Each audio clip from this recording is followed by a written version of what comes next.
Hi everyone, I just came to realize I never did a video of the engine bay. So I'm going to start from the left here, really quick. That is the Merc Racing belt tensioner. Very neat little product, come a long way since the first one. Scooting over here, behind the supercharger, see the bracket. This here, attached to the supercharger, is the inlet. That right there attaches to the throttle body. And if you look around here, this piece here is called a K-tune adapter for coolant. And move it over to the intake. This intake was engineered, quote unquote, by Merc Racing for sound mostly. And over here we got the Merc Racing coolant filler for the aftercooler kit. Well, that's it. Now for some fun driving.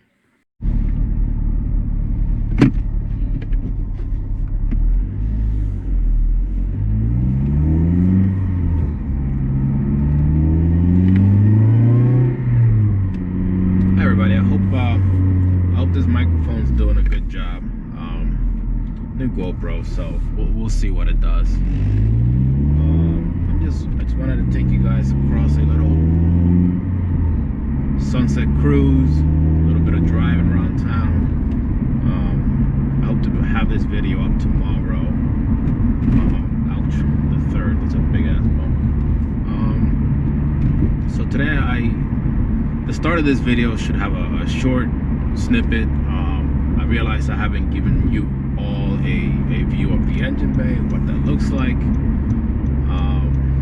But I went over a few components, the ones you could at least see from the top of the engine bay. There's obviously a lot more going on with cooling, but I think most of you guys can figure that out. If not, you can always hit up Merc Racing. He always has time to talk to his customers. So today we'll talk about where I am with this build, you know. So I'll give you a quick update. I got beat by a piece of shit SRT-4 a couple of weeks ago. Obviously the guy was hella boosted, fast turbo and everything, and I could tell because we did a few rolls from about 60, and the guy, I would take off on him, but right around a $110 he would catch up, and that was all she wrote. So there you go. You do win some and you do lose some. Now, obviously my initial reaction is like, well, sucks to lose, but in the end, I heard the sound of the car. It sounded like your typical big turbo boosted car. And I don't have any video of this stuff because I don't plan to race people. When I go out on drives, if I find someone who sort of like wants to have some fun, we'll have some fun. But long story short is I lost to the guy. Big whoop. I don't even know where I am. So does that hurt my pride a little bit? No, not really. Because I know I would rather be sitting in this car than in an SRT-4 from the turn of the century. That probably has to have it to be baby all the time, and so does that make me feel like I wish I had a bigger blower, more upgradability? No, I still have upgradability. I still have potential that I can put into the car, but I won't. The reason being is because I'm sticking to my guns on this one. I need this car to last me 15-20 years the way it is. The way it is. Now, might I break a gear or two in between the next 15-20 years? Maybe. I might. But I know that if I pushed this car beyond a certain limit, beyond the limit of what really, it's already beyond the limits of what Honda engineers really want to do, want to allow this car to drive like. But there's a certain limit that I don't want to hit, and that's when you're changing gears every couple of weeks or changing axles every so often. And so far, there's one thing that this build hasn't taken away from the cars, and that is the build hasn't taken away the sorry, should have done that before. The build hasn't taken away the feel of normalcy from the car. So you can tell I'm like in 5th gear, cruising up some windy roads, some uphill, and I'm not struggling for the demand of more power or dealing with a ton of noise from either engine bay or anything else. And also, as you can see, the power is being put down on the ground.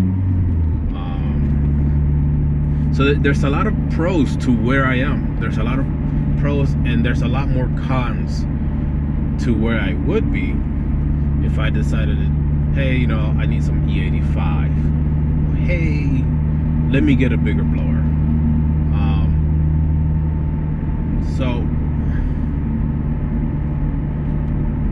And there's still so much more to do. There's still so much more to do with this vehicle.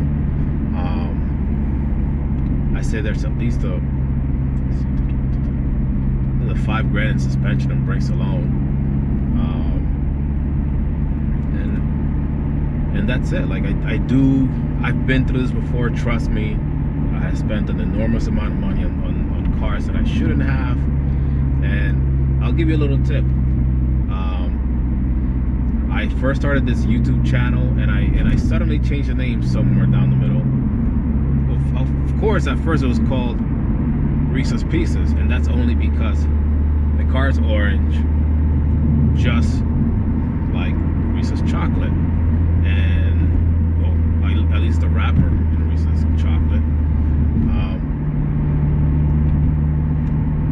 So it went from Reese's Pieces to Reese's Cars.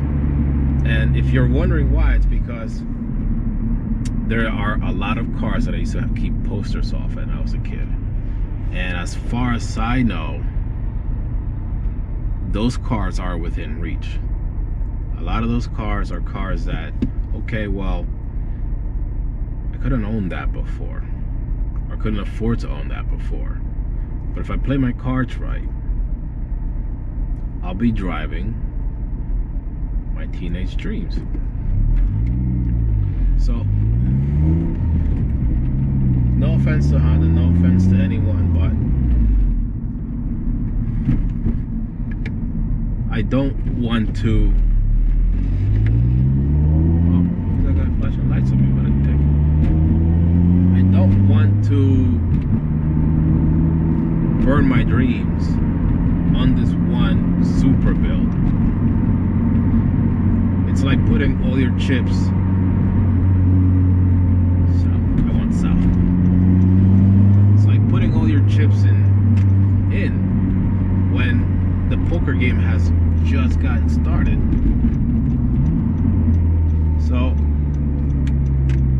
in the end, I'm going to enjoy the heck out of this car. I'm going to enjoy the heck out of the drivability of it. I'm going to put my kids in it. We're going to have a blast romping down the speedway.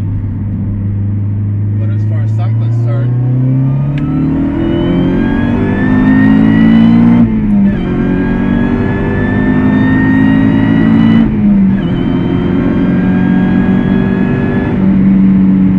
there's more to do. There's more to do, more to see, more to enjoy. So anyway, everybody, I hope you enjoy the video. I really hope during this whole quarantine to do some fun DIY stuff, because to be honest, you got to keep busy to keep your mind clear, and there's nothing I'd rather than to keep building this car, at least the stuff that I have planned for it. So stay tuned, come back for more, subscribe if you like. Peace.